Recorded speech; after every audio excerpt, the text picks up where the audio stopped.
Hi friends, welcome back. तो आज का वीडियो है exclusive interview of PVC Yogendra Singh Yadav Kargil Vijay Diwas. तो फ्रेंड्स, यस, वीडियो देखने से पहले अगर आप इस चैनल पर नए हो और आपने अभी तक सब्सक्राइब नहीं किया है तो जल्दी से सब्सक्राइब के बटन को क्लिक कर लो, बेल आइकन को हिट कर लो ताकि आपको हमारे नेक्स्ट वीडियोस का नोटिफिकेशन मिल जाए जैसे हम उन्हें अपलोड करें।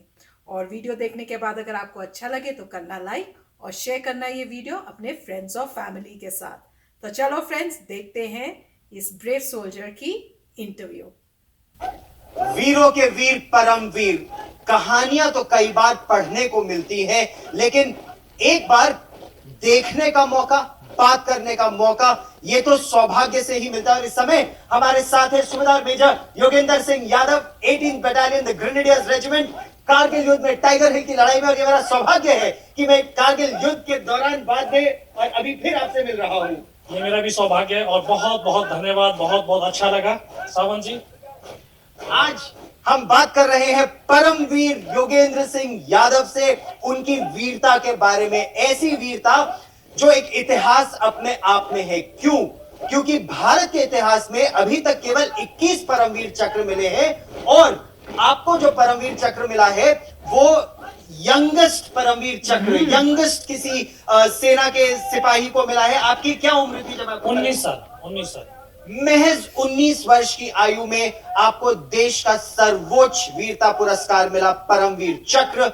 आपकी वीरता भी अनपैरेलल्ड थी। टाइगर हिल की वो लड़ाई, दुश्मन बहुत मजबूत था लेकिन टाइगर हिल को कैप्चर करना बहुत जरूरी था।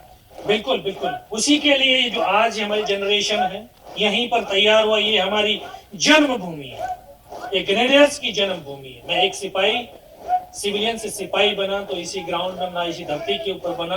और ये मेरा बड़ा सौभाग्यशाली है कि मैं ऐसे रेजिमेंट में आया जिसकी कहानी किताबों में पढ़ा था। Major Hoshiyar Singh, C K Abdul Hamid. तो इस मिट्टी के अंदर वो ताकत है, वो गुण है, वो संस्कार है जो इन बच्चों के साथ, जो हमारे शरीर के अंदर चलती जा रही है, अंदर जाती जा रही है। और हम एक उस ताकत को लेकर के जब यहाँ से बाहर जाते हैं, एक फौलादी, एक सिपाही बन करके यहाँ से सेना का निकलता है, तो वो चाहे टाइगर हिल हो, चाहे तोलोलिंग हो, चाहे और कितनी भी बड़ी पहाड़ियां क्यों ना हो, हर एक पहाड़ी के ऊपर एक ग्रेनेडियर्स का सिपाही कदम से कदम और कंधे से कंधा मिला करके आखिरी गोली और आखिरी सांस तक लड़ता रहता और वहां पर विजय पताका फहराता है। यहाँ देश की भावी पीढ़ी तैयार हो रही है, देश के आने वाले फौलादी जिस्म तैयार हो रहे हैं, वो फौलादी इरादा तैयार हो रहा है। क्योंकि आपकी वीरता की जो कहानी है वो केवल एक फौलादी जिस्म की नहीं है, वो फौलादी इरादों की कहानी है। क्योंकि अगर आप इनके सीनों को देखें और इनके सीने को देखकर किसी भी फौजी का, किसी भी देशवासी का सीना गर्व से चौड़ा क्यों हो जाता है, मतलब इसको तो छूने की भी हमारी हिम्मत नहीं है। यह है परमवीर चक्र, देश का सर्वोच्च वीरता पुरस्कार। लेकिन ठीक उसके बगल में जो दूसरा मेडल है, दोनों तरफ सफेद और बीच में लाल, इसे वुंड मेडल कहते हैं। यानी युद्ध में चोट खाई है आपने, और एक नहीं, दो नहीं, 17 बुलेट, 17 गोलियां खाई आपने, लेकिन हौसला नहीं टूटा। ये हिंदुस्तान की मिट्टी है, इसमें वो ताकत है कि इसमें जन्म लिया हुआ हर एक नौजवान वो आखिरी गोली तक, उसके अंदर वो ताकत है। क्योंकि वीर और वीरांगनाओं की धरती है। और ऐसे में ग्रेनेडियर्स रेजिमेंट का हूँ, सेना की जो ताकत है वो हमारे अंदर आई और उस ताकत से हौसलों तक हम आखिरी दम तक हम लड़ते रहे, हर एक दुश्मन का खात्मा करते रहे।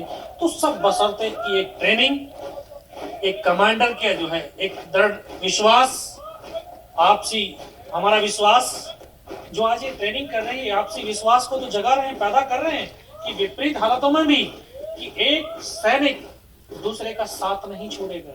सही बात है। और ये 18 बटालियन जो ग्रेनेडियर्स है, कारगिल की लड़ाई के दौरान जो आपके सीओ थे कर्नल खुशहाल ठाकुर, कर्नल पंगाल जो आपके 2IC थे, सचिन निम्बालकर, बलवान सिंह, जॉय दासगुप्ता, इतने इनके सिपाही हैं जिनको मैं निजी तौर पर जानता भी हूं। क्योंकि कारगिल की लड़ाई के दौरान आप लोगों के साथ मुझे रहने का सौभाग्य मिला लगभग 2.5 महीनों तक। लेकिन जो टाइगर हिल की वो लड़ाई थी वो एक मिशन इम्पॉसिबल था। वो तो जिस तरफ से आप टाइगर हिल चढ़े, सैंडो पर आप लोग गए और वहां से टाइगर हिल 17,000 फीट की ऊंचाई लगभग। यस, 16,500 फीट, 17,000 के आसपास की हाइट थी।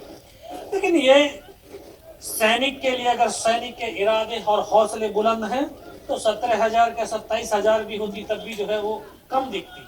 लेकिन वो चढ़े कैसे? क्योंकि ऊपर से पाकिस्तानी सेना थी और इतनी ताकतवर पाकिस्तानी सेना जो एक कंपनी लोकेशन, मतलब करीब 100 से 150 पाकिस्तानी 150 की स्ट्रेंथ एक कंपनी की डिप्लॉयमेंट थी, और जितने भी हैवी वेपन थे उन्होंने सारे वहां पे डिप्लॉयड कर रखे थे, क्योंकि वो दराज सेक्टर की सबसे हाइट वाली पहाड़ी थी।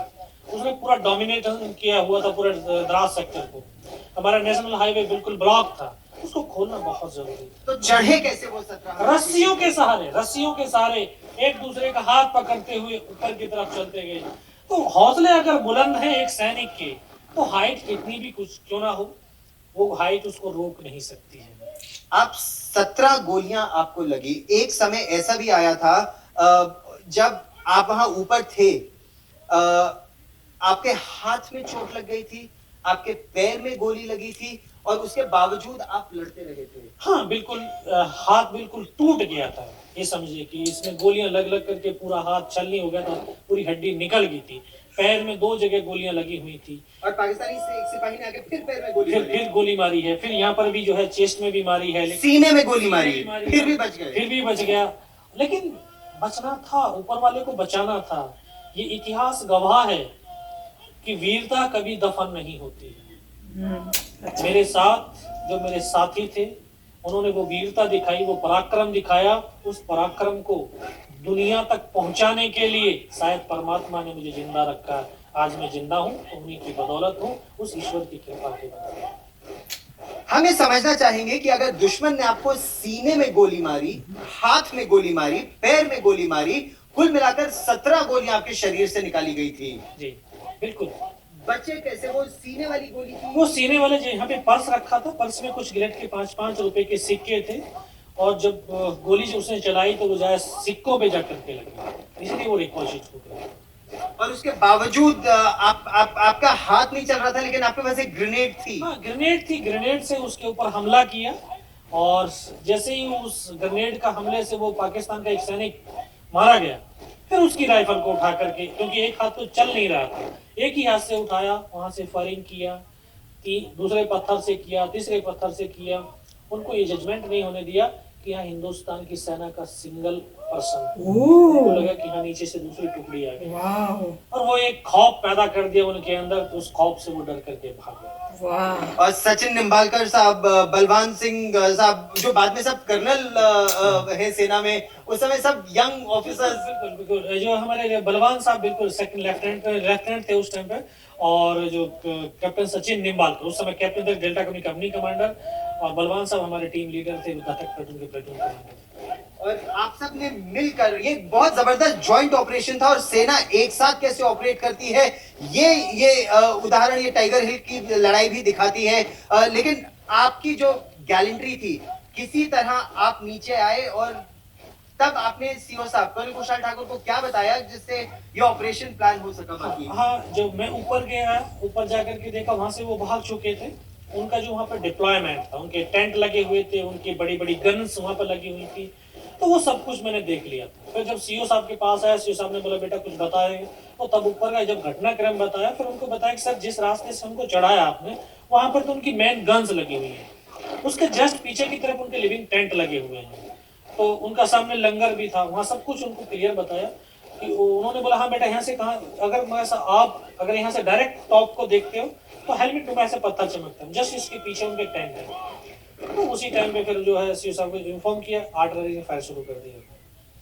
तो उस इंफॉर्मेशन के आधार के ऊपर आर्टिलरी ने हमारे फायर किया। फायर करने के बाद जब हमारी टीम गई ऊपर, कोई बिना कुछ कैजुअलिटी की, विदाउट कैजुअलिटी, टाइगर हिल के ऊपर से आपने तो अपने कई साथियों के लिए गोली अपने ही शरीर पे खाली थी, 17 गोलियां ली आपने अपने शरीर पर। ये एक सैनिक का फर्ज बनता है, दायित्व बनता है कि वो अपने साथी के लिए अपने आप को कुर्बान करे। मैं तो अभी किताबों में पढ़ करके गया था, ग्राउंड में जाकर के देखा, तो जो हमारे साथी हमारे लिए अपने आप को कुर्बान कर रहे हैं, तो क्यों ना हम अपने साथियों के लिए अपने आप को कुर्बान करें। हम लोग इस समय ग्रेनेडियर्स रेजिमेंटल सेंटर पर है जबलपुर में, और जबलपुर की ये धरती एक तरह से कहा जाए तो वीरों की धरती है, वीरों को जन्म देने वाली, उपजाने वाली धरती है। बिल्कुल, ये बहुत वीरों की जन्म देने वाली ये पावन जमीन है, वो धरती है जहां से, इस जबलपुर की धरती से हिंदुस्तान की सेना ने 5 परमवीर चक्र दिए हैं। ये बहुत बड़ी गर्व की बात है। और ये परमवीर चक्र एक सैनिक का सपना होता है, सपना देखता है और उस सपने के लिए अपने आप को तैयार करता है। जिस तरह से आप इनको देख रहे हैं, तैयार कर रहे हैं, ये अपनी पसीने की एक एक बूंद से अपने आप को अपने देश का सिपाही बनाने के लिए तैयार कर रहे हैं। और जब आप इस भावी पीढ़ी को देते हैं, आने वाले इन सिपाहियों को देखते हैं ग्रेनेडियर्स के, तो आपके मन में क्या भाव उठता है? हाँ, मुझे भी भाव उठता है कि आज से 20 साल पहले मैं भी इन्हीं की तरह इस तरह से इसी ग्राउंड में पसीना बहा रहा था और सपने ले रहा था। एक सपने सजोए हुए था कि मैं भी जाऊं, बहुत जल्दी से अपने यूनिट में जाऊं और यूनिट में जाकर के अपने देश के लिए कुछ कर पाऊं। और लेकिन इतनी जल्दी ये सपना पूरा हो जाएगा ये कभी सोचा भी नहीं। और अब आपने एक नई पीढ़ी को एक नया सपना दिया है। आपने आज तक पर हमसे बात की, बहुत बहुत धन्यवाद। बहुत बहुत धन्यवाद। जय हिंद, जय भारत। जय हिंद और जय भारत। हमारी इस खास पेशकश में फिलहाल इतना ही। ये वही भूमि है जो वीरों को जन्म देती है, वीरों को एक नया रास्ता दिखाती है, किस तरह से अपने देश के लिए समर्पित हो जाए। फ्रेंड्स, ये तो बहुत ही अच्छा वीडियो था। काश थोड़ा पहले देखा होता। मुझे बहुत टाइम से रिक्वेस्ट आ रही थी, पर क्या करें, बाकी वीडियोस भी थी और अनफॉर्चुनेटली ये हर बारी छूट जाती थी। पर फाइनली हमें मौका मिला देखने का, बहुत ही अच्छा था। इतने ब्रेव सोल्जर की इंटरव्यू और इतने सुंदर शब्द जो उन्होंने बोले अपनी कंट्री के लिए, और इतना मोटिवेट किया है उन्होंने सबको ये सुन के कि हम जो इंडिया के हैं, हमारी जो धरती है वही हमको इतना मोटिवेट करती है कि हम रेडी होते हैं कि हमें कितनी भी गोलियां लग जाएं, हम टस से मस नहीं होते, मरने को तैयार होते हैं। तो मुझे सबसे ज़्यादा मतलब सुन के ये झटका तब लगा था मेरे को कि जब उन्होंने बताया वो अकेले ही ऊपर थे और अकेले ही अलग अलग पत्थरों के पीछे से फायरिंग कर रहे थे ताकि जो एनिमी है उसको पता ना चले कि एक बंदा है कि कितने बंदे हैं, और उसकी वजह से वो घबरा के भाग ही गए। देखो, और कितनी बुरी तरह इंजर्ड थे, जैसे बता रहे थे कि पूरा मतलब हाथ के स्किन ही निकल आई थी और 16 गोलियां 17 गोलियां लगी थी और एक छाती पे भी कह रहे थे कि लगी है, पर वो कॉइन्स की वजह से थोड़ा बच गए क्योंकि उसके अंदर थोड़े कॉइन्स पड़े थे। और जो उन्होंने इतना सुंदर बोला कि भाई भगवान बचाने वाले थे, उनको था कि एक कोई ऐसा रहे जो नीचे जाके ब्रेवरी बताए बाकी सब सोल्जर्स की जिन्होंने अपनी कंट्री के लिए जान दी है। तो बाय गॉड, यही होते हैं हमारे ट्रू हीरोज फ्रेंड्स। इनको तो मूवी शूवीज देखना छोड़ देना चाहिए, इनके इंटरव्यूज और इनके बारे में पढ़ना चाहिए और इनके बारे में इनकी वीडियोस देखनी चाहिए।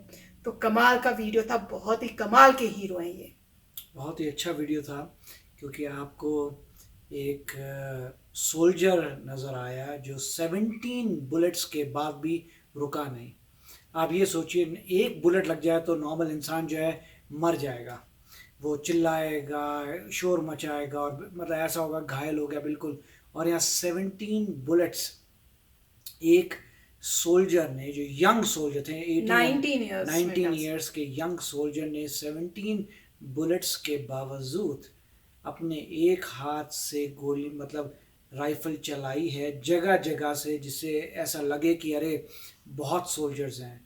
और उसके बाद देखिए फिर वो नीचे गए बताने के लिए कि ये सिचुएशन है जिससे आर्टिलरी वहां पे फायरिंग कर सके। नहीं, और पहले सर्वे भी किया, इंजर्ड होने के बावजूद पूरा सर्वे किया कि कहाँ पे क्या क्या है, खाने का क्या है, रहने की उनकी कौन सी जगह, सब। बिल्कुल।